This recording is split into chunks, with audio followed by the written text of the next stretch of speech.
तो बजट 2024 को लेकर के हमारी अनवरत कवरेज लगातार जारी है और इसी दौरान हम आपको बता दें कि कुछ ही देर में बजट पेश किया जाएगा। वित्त मंत्री के तौर पर निर्मला सीतारमण संसद में बजट रखेंगी। अंतरिम बजट है, डिजिटल तरीके से इस बार भी वे अपना लेखा जोखा सदन के भीतर रखेंगे। और हेमंत, सभी की निगाह वित्त मंत्री निर्मला सीतारमण पर टिकी हुई है कि आखिरकार उनके पिटारे से क्या निकलेगा, कितनी राहत मिलेगी, बटुए पे क्या असर होगा।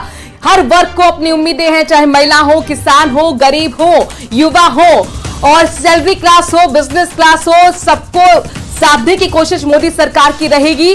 चूंकि ये चुनावी साल है, लिहाजा इसे चुनावी बजट भी कहा जा रहा है। तो ऐसे में क्या लोक लुभावन यहां पर निकल कर आती हैं, तमाम योजनाओं के लिए अलॉटमेंट कितना निकल कर आता है, ये कितनी उम्मीदों पर खरा उतरता है। और ये उम्मीद है देश भर को कि आखिरकार निर्मला सीतारमण के पिटारे से किसानों के लिए कुछ खास निकलेगा, युवाओं के लिए कुछ खास निकलेगा, महिलाओं के लिए कुछ खास निकलेगा। अलग अलग जगहों से राजस्थान में भी लोगों की उम्मीदें कितनी हाई है वो हम अपने दर्शकों तक पहुंचा रहे हैं। कोटा के लोगों की उम्मीदों को हमने सुना कि किस तरीके से जो जीएसटी है उसको कंट्रोल किया जाना चाहिए, खासतौर पर एजुकेशन में।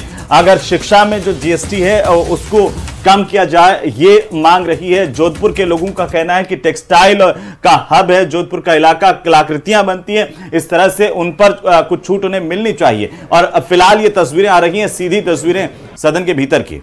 सदन के भीतर किया। देखिए, वित्त मंत्री निर्मला सीतारमण आपको देखने को मिल रही है, संसद भवन पहुंची हुई। कैबिनेट की बैठक यानी कि खत्म हो चुकी है, मंजूरी मिल गई है और अब यहां पर ये बहुत महत्वपूर्ण होता है, नया संसद भवन है। तो ऐसा पहली बार है कि नए संसद में वित्त मंत्री निर्मला सीतारमण बजट पेश करेंगी। और देखिए, ये अधिकारियों की टीम है और ये अंदर की तस्वीरें उस वक्त की जब राष्ट्रपति भवन पहुंची थी वित्त मंत्री निर्मला सीतारमण वित्त राज्य मंत्री के साथ। अपनी पूरी जो बजट जिस टीम ने बनाया होता है, जिसमें इकोनॉमिक एडवाइजर होते हैं, मुर्मू ने पूरी रवायत निभाई है, दही खिला करके उनको वहां से विदा किया मंजूरी के साथ साथ, और कहा कि वे अपने पिटारे को जब खोले तो देश के लिए कुछ अच्छा निकले, लोगों को राहत देने वाला निकले। बिल्कुल, ये परंपरा होती है और ये कहता है कि जब दही आप खिलाते हैं, मीठा दही, तो शुभ शुभ होता है सब कुछ। और ये जाहिर तौर पर मोदी सरकार के लिए बहुत महत्वपूर्ण बजट भी हो जाता है, क्योंकि हिम्मत के चुनावी साल है, मुहाने पे चुनाव है, 2 महीने बाद चुनाव होने हैं और ऐसे में हर वर्ग को साधने की कोशिश इस बजट के जरिए होने जा रही है। और इसी पर चर्चा का सिलसिला आगे बढ़ाएंगे। हमारे साथ हमारे जो सहयोगी हैं, उनके साथ साथ खास मेहमान लगातार बने हुए हैं। पंकज जोशी, प्रवक्ता भारतीय जनता पार्टी, हमारे साथ लगातार जुड़े हुए हैं। स्वर्णिम चतुर्वेदी हमारे साथ जुड़ चुके हैं, पीसीसी महासचिव, और MM भारद्वाज हमारे साथ लगातार बने हुए हैं। नीलम मित्तल हमारे साथ लगातार बनी हुई हैं, 40 की उपाध्यक्ष हैं। आप सभी का बहुत स्वागत है। स्वर्णिम जी, आप जुड़े हैं, तो प्रतिक्रिया क्या है कि नए अंतरिम बजट को लेकर के देश भर की उम्मीदें हैं, राजस्थान की भी काफी उम्मीदें हैं केंद्र सरकार से, अंतरिम बजट से, आप कैसे देख पा रहे हैं? देखिए, अंतरिम बजट है तो ये तो तय बात है कि कोई बड़ा पॉलिसी डिसीजन आज नहीं होगा, लेकिन एक राहत की जो बात आप कह रहे हैं, बिल्कुल देश की जनता राहत चाहती है महंगाई से, युवा चाहते हैं बेरोजगारी से, इनसे राहत चाहते हैं। और निश्चित रूप से आज देखा गया पिछले 10 साल में जो जिस प्रकार का टेन्योर रहा मोदी जी का, यहाँ पे सरकार पॉलिसी डिसीजन तो लेती है केंद्र सरकार, लेकिन राहत देने की जिम्मेदारी और सारा बोझ जो है राज्य सरकारों पर डाल दिया जाता है। आपने देखा होगा अभी भी कि उज्ज्वला योजना की बहुत जोर शोर से घोषणा हुई थी 2019 में, लेकिन हुआ क्या, राहत देने का कार्य तो अब राज्य सरकारों को देना है, वरना महंगा सिलेंडर खरीदने के लिए हैसियत गरीबों की नहीं है। वो राहत अब राज्य सरकार दे, ये उचित नहीं है। जब केंद्र सरकार को ऐलान करना चाहिए कि अब पूरे देश भर के लिए सिलेंडर सस्ता होगा। आप बार बार इकोनॉमी की बात करते हैं, इकोनॉमी का वॉल्यूम बढ़ाने की बात करते हैं, लेकिन आपने टैक्स कलेक्शन ही बढ़ाया है। पेट्रोल डीजल पेट्रोलियम प्रोडक्ट्स पे आपने बेतहाशा टैक्स लगाया तो वॉल्यूम बढ़ गया, लेकिन आम जनता को क्या मिला? क्या आम जनता की जो है प्रति व्यक्ति आय बढ़ी है? ऐसा नहीं है।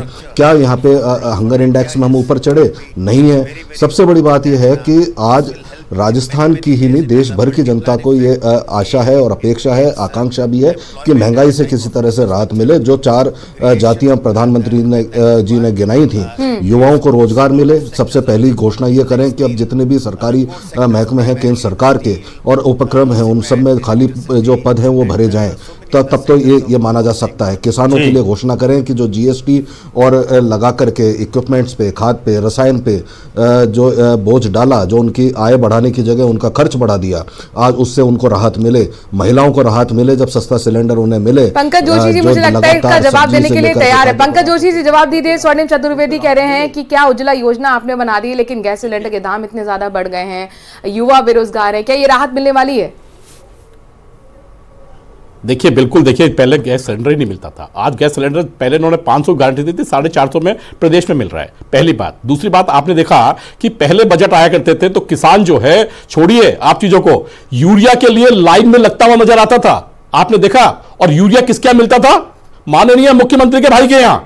आप देखिए, मैं कहना नहीं चाहता था आज, क्योंकि आज बजट आ रहा है, मैं आज मुद्दे को लेकर नहीं आना चाहता था, लेकिन आप देखिए यूरिया जैसी चीज, मतलब किसान का यूरिया लोग ले गए, मतलब किसान खेती किससे करेगा, किस जमीन पे खेती करेगा जब खाद नहीं मिलेगा। आज आप कह सकते हैं कि यूरिया की सप्लाई पूरी है, आज किसानों को लाइन में नहीं लगना पड़ता है, एक शीशी लेके जाता है, मिलाता है, और यदि बड़ी खेती है तो ड्रोन से, और नहीं तो जो है एक बार जो है अपने यहाँ जो है इक्विपमेंट से जो है वो जो है यूरिया छिड़क सकता है। आज जो चीज की देखिए तरक्की हुई है, मैं यही कह रहा हूं ना। अभी हमारे साथी ने कहा हंगर स्ट्राइक, देखिए घर नहीं देखेंगे, बाहर का जो है डाटा उसको ला करके पढ़ेंगे और यहां करके बताएंगे। मुझे बताइए 80 करोड़ की ऐसी बड़ी योजना, 80 करोड़ लोगों को, आज पूरा का पूरा सबसे बड़ा खाद्यान्न उत्पादन देश यूक्रेन जो है पिछले 2 साल से लगातार जो है युद्ध झेल रहा है, जहां से आज की डेट में खाद्यान्न सामग्री नहीं आ रही है। पूरा विश्व जो है खाद्यान्न की मारामारी से परेशान है, लेकिन आज बताइए भारत के अंदर 80 करोड़ लोगों को खाद्यान्न की सुरक्षा है कि नहीं है?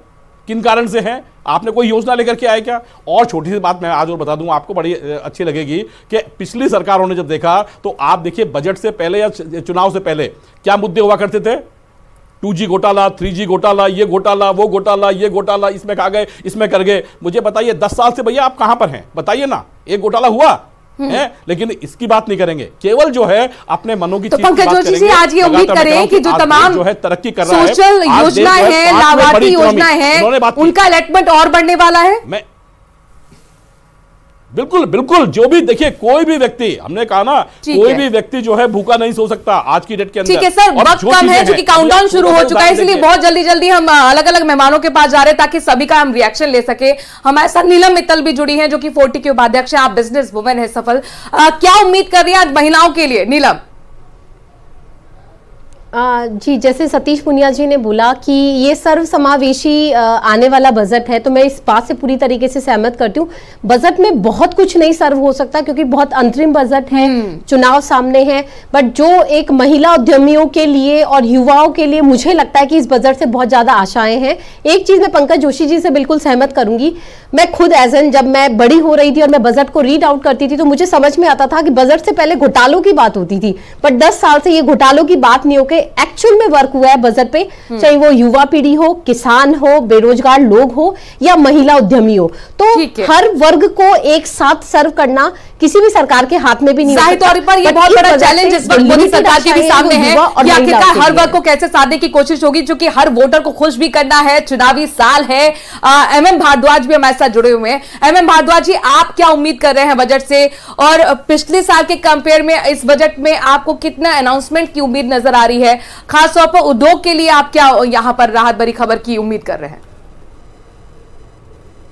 दूसरी बात यह है कि जो पहले मैंने बताया था कि रूफटॉप के लिए जो प्रधानमंत्री योजना अनाउंस हुई थी उसके बारे में बताया था जी। दूसरा जो क्षेत्र है वो ये है कि जो आपका लार्ज स्केल पावर प्लांट्स हैं, एक्चुअली क्या है कि सरकार का विज़न ये है कि 2030 तक जो फॉसिल फ्यूल से जो बिजली बनती है वो 50% से कम हो जाए, जिससे कि जो फॉसिल फ्यूल की निर्भरता कम हो जाए और नॉन फॉसिल फ्यूल्स के साथ में इसका जनरेशन हो।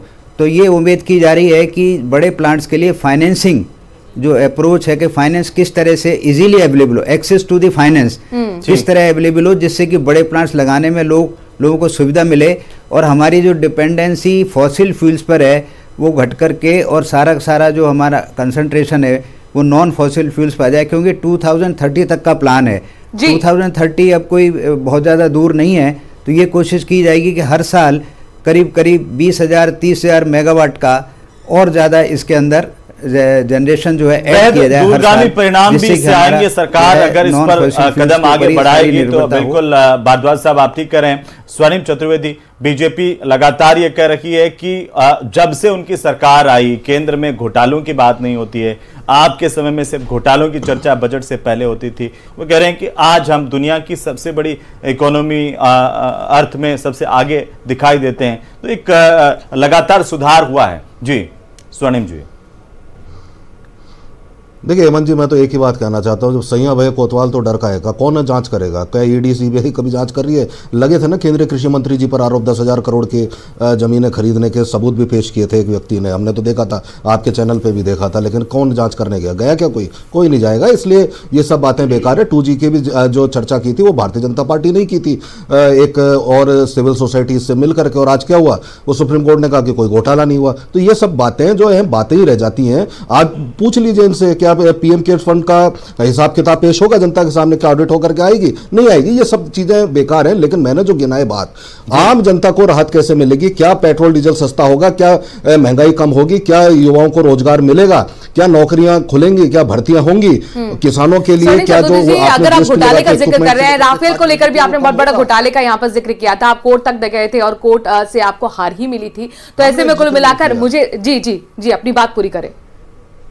हमने जिक्र नहीं किया जी। ये घोटाला जो था ये फ्रांस की सरकार इसकी जांच करी है, फ्रांस की सरकार ने उठाया। उन्होंने माना कि वहां पे राफेल में घोटाला हुआ। अब यहाँ पे जांच ही नहीं होगी तो क्या करेंगे? क्या जांच हुई? हमने कहा था कि आप जो है पार्लियामेंट्री कमेटी बिठाइए, होगी जांच। क्या 20,000 करोड़ जो है शेल कंपनी के माध्यम से अडानी पावर में आए? हमने कहा कि आप जांच कराइए। क्या करा रहे हैं जांच? अगर कोई गलती नहीं है या कोई इसमें इन्वॉल्व नहीं है, बात करें। आज बजट पे मुझे लगता है वापस आना चाहिए। पंकज जोशी जी, देखिए बजट जो है उनके आरोपों को आप छोड़ दीजिए, आज जनता की बात कर लेते हैं, क्योंकि तमाम वर्ग आज निगाह बांधे बैठा है वित्त मंत्री निर्मला सीतारमण पर। देखिए दिल्ली में बारिश भी झमाझम हो रही है, तो क्या आज यहां पर योजनाओं की भी बारिश होगी, राहत की भी बारिश होगी? पंकज जोशी जी क्या होगा? और एक और बात जोड़ना चाहता हूं, वो बहुत महत्वपूर्ण है, और बहुत महत्वपूर्ण इसलिए भी है क्योंकि चाहे स्वर्णिम जी से लेकर के तमाम विपक्ष के लोग भी हो, ये उठाते रहे कि रोजगार को लेकर के क्या नई घोषणा होगी, क्या सरकारी नौकरियों में बढ़ोतरी होगी, केंद्र सरकार के जो पद खाली पड़े हैं उनको भरा जाएगा, महंगाई से कैसे निपटें, इस पर बात होगी। देखिए दो बड़ी बातें हैं, मैं जो एक बात ज्यादा समय नहीं लूंगा, लेकिन मैं कह रहा हूं कि लगातार जो है किसी पार्टी का फोकस ये होता है कि जांच एजेंसी, लेकिन इस लोकतंत्र के अंदर सबसे बड़ा यदि कोई आदमी जो है निर्णायक है तो वो 140 करोड़ लोग हैं जो अपना अपना डिसीजन देते हैं। और उस डिसीजन को आपने लगातार देखा है। मैं कह रहा हूं कि सभी चीजों को आपने लगातार देखा है, क्योंकि इनके टाइम पे भी आपने देखा कि 2014 में इनको किसने हटाया था? जनता ने हटाया ना, इनकी एजेंसी थोड़ी हटाया इनको। 2014 में जनता ने ऐसा साफ किया कि दोबारा नहीं है। तो मैं इसके पे इतना ही बोलना चाहूंगा, बाकी मैं अब आपकी बात पे आता हूं। बिल्कुल आपने ठीक कहा कि दिल्ली में बारिश हो रही है, योजनाओं की बारिश होगी। योजनाओं की बारिश जो होगी, जैसा उन्होंने बताया कि हर एक चीज को देश को आगे ले जाने वाला होगा। अभी भारद्वाज जी ने बताया कि हम देश की सबसे बड़ी पावर, हमारी परेशानियां होती थी कि बिजली नहीं है, चाहे कोई भी स्टेट हो, लेकिन बिजली नहीं हुआ करती थी। आज हमारा जो निर्भरता है, हमने लगातार कहा, हमने देश में ही नहीं पूरे विश्व में कहा कि क्लीन एनर्जी, आज जो क्लीन एनर्जी की बात करते हैं, आज जो है सोलर की सबसे बड़ी क्लीन एनर्जी के रूप में हम जो है आगे बढ़ने पे तत्पर हैं। आज बात नहीं करना, आपने कहा था कि, लेकिन मैं कह रहा हूं कि आज इसी प्रदेश के अंदर लोगों को जमीन किसने बांटी भैया? जिन पे आरोप लगा रहे हो जमीन किसने बांटी थी? लेकिन उन्होंने इतना आरोप नहीं लगाया, लेकिन हमने कहा कि टाइम बिंग जो है योजनाएं पूरी होंगी। और आप लगातार देख रहे हैं कि पूरे टाइम बिंग जो है योजनाएं पूरी हो रही हैं। आज हम सबसे बड़ी 5वीं अर्थव्यवस्था पर हैं। आज लगातार जो है हम चौथे बड़े जो है कैपिटल मार्केट के अंदर, हम जो है कैपिटल मार्केट में चौथे नंबर पर हैं। हमसे ऊपर जो है केवल 3 है। हम कभी 20-25 में लोग करते थे कि ये जो है गरीबों का देश है, अनपढ़ों का देश है, यहाँ पर लोग कैपिटल मार्केट को समझते नहीं है। लेकिन आप देखिए आज हम चौथे नंबर पर हैं। तो मैं कह रहा हूँ कि आज जितनी भी चीजें हैं, आपने कहा कि रोजगार की बात करेंगे, मैं कह रहा हूँ रोजगार में आज देखिए कि विश्वकर्मा योजना जो है अभी प्रधानमंत्री जी लेकर के आए। आज जिन लोगों के पास छोटे छोटे बिजनेस थे, छोटे छोटे धंधे थे, आज वो लोग आगे आ रहे हैं। आज मुझे बताइए कि इस प्रदेश में तो लोगों ने बाजरे पर जो है खरीद पर प्रॉब्लम लगा दी थी। एक स्टेट से दूसरे स्टेट के बाजरे में डबल का अंतर। और आज मुझे बताइए कि मिलेट्स की पूछ कहां तक है? पूरे विश्व में है कि नहीं है? ये जो बेसिकली नैरेटिव फिक्स करने का है, ये जो चीजें हैं, ये सरकार का काम है कि उन लोगों की बजट को वहां तक पहुंचाए। आज मुझे बताइए पहले सिलेंडर आइटम होते थे, आज मुझे बताइए इनका आइटम कब पहुंचता था। आज लेकिन आपने जो मिनट्स की बात की, यहाँ पर जो कृषि प्रधान देश है, जरा यहाँ किसानों के लिए अंतरिम बजट में जाहिर तौर पर एक नई पॉलिसी मोदी सरकार लेकर आई थी 2019 में, और प्रधानमंत्री किसान सम्मान योजना हमने देखी थी।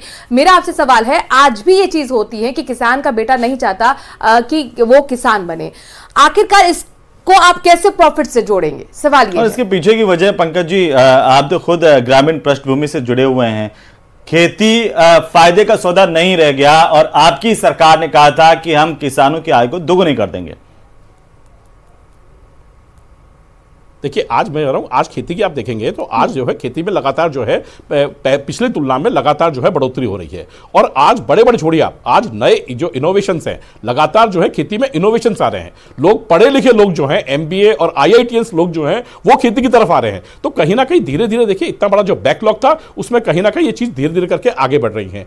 और लगातार देखिए मैं कह रहा हूं कि आप आज जो है MSP के प्राइसेस में देखिए डबल से ज्यादा का फर्क है। आज 2014 से पहले के MSP प्राइसेस और आज के MSP प्राइसेस आप लगातार देखिए कि जिस तरीके से, लेकिन कहीं ना कहीं इन चीजों में जो दो बार बराबर आती है कि MSP प्राइसेस जैसे ही बढ़ती हैं तो लोग कहते हैं साहब महंगाई बढ़ रही है। देखिए आज एग्रीकल्चर वाले को उसका मूल्य मिलना चाहिए कि नहीं मिलना चाहिए, लेकिन वो मूल्य क्या बेसिकली क्या सब्सिडाइज्ड होना चाहिए, क्या सब्सिडियां लोगों को देते रहना चाहिए। लेकिन कह रहा हूं कि आज तीनों चीजों का जो सम्मिश्रण है, चाहे सब्सिडाइज्ड आइटम हो, चाहे आज लोगों की उत्पादन की प्राइसेस हो, चाहे गरीब को, सभी को लेकर के लगातार जो है हम विकास की तरफ बढ़ रहे हैं और सभी को जो है एक आधार मिल रहा है कि हम लोग बढ़ोतरी करते हुए आम जन तक पहुंच रहे हैं। अभी आपने बिल्कुल ठीक कहा, मेरे से पहले वाले कह रहे थे कि 2 लाख खातों से ऊपर में जो है 2 लाख करोड़ रुपए जो है आज जो है जीरो बैलेंस अकाउंटों में पड़े हुए हैं। आज लोगों के पास देखिए, लोगों में सैलरी क्लास भी देख रहा है। देखिए अंतरिम बजट 2019 के में ना आप लोगों ने टैक्स में रियायत दी थी, क्या आज हम उम्मीद कर सकते हैं?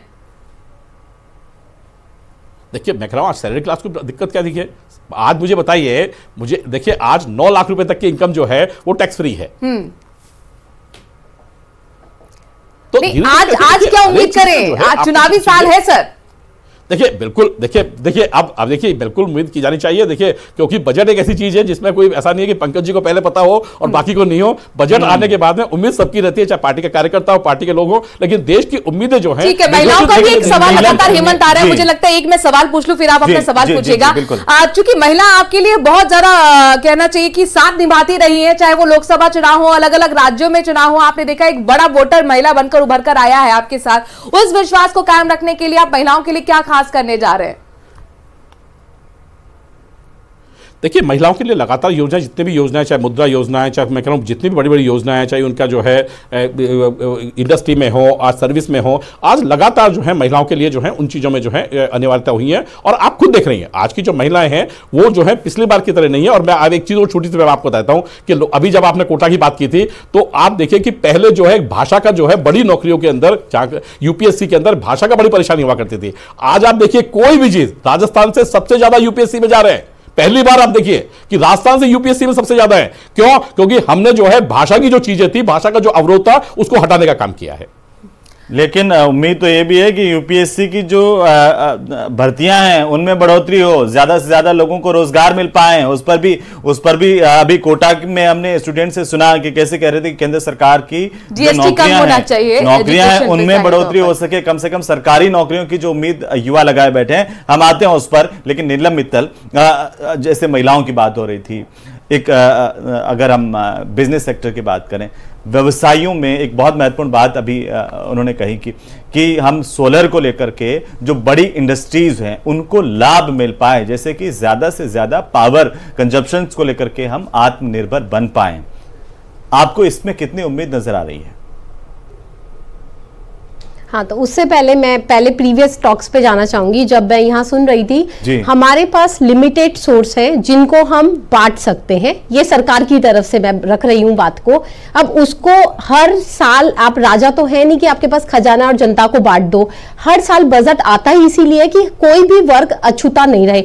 10 साल में इकोनॉमिक बीजेपी के राज में जो बूस्टअप मिला है वो सबने देखा है। बेरोजगारी दूर हुई है, शिक्षा में बढ़ोतरी हुई है, महिला उद्यमों में भर्ती हुई है। सरकार की बात तो पंकज जी रख देंगे, आम जनता की बात जी, सरकार की तरफ से बात तो पंकज जी रख देंगे। सिक्योरिटी मिल रही है। हाँ लेकिन जी सरकार की तरफ से बात तो पंकज जी रख ही रहे हैं, रख देंगे, लेकिन नीलम जी आम लोगों की उम्मीदों पर आज मैं सरकार की नहीं, मैं नॉन बायस्ड होकर बात कह रही हूँ। और अब मैं आती हूँ आपके क्वेश्चन पे कि बिल्कुल जब हमारे पास बिजली के संसाधन भी बहुत लिमिटेड हैं, अगर उसको देखा जाए तो सोलर जैसी चीज को लाके एक बहुत बड़ी क्रांति दी है, क्योंकि हमारे पास नेचुरल सोर्सेज के थ्रू अगर ये चीज आएगी तो हमें सब्सिडी भी इतनी अच्छी प्रोवाइड करी है सोलर में कि महिलाएं बिल्कुल आगे आएगी कि बिजली में कहीं ना कहीं उनको डिबेट मिलेगा, तो वो कहीं ना कहीं उससे राहत महसूस कितनी सब्सिडी मिले, कितनी रिबेट मिले, ये लगातार इस पर चर्चा जारी है। और देखिए 7 मिनट, सिर्फ 7 मिनट का फासला रह गया है, काउंटडाउन शुरू हो चुका है और अब कुछ ही देर में निर्मला सीतारमण वित्त मंत्री देश की उम्मीदों वाला बजट पेश करने जा रही है, चुनावी बजट। हमारे साथ लगातार खास पैनल जुड़ा हुआ है, बड़ी कवरेज जारी है। देखिए बजट वही होता है कि किस तरीके से जो इनकम है और जो एक्सपेंडिचर है उसमें बैलेंस किया जा सके, कितना बैलेंस होगा लगातार अपने दर्शकों को बताते रहेंगे। एक छोटे से ब्रेक के लिए रुक रहे हैं।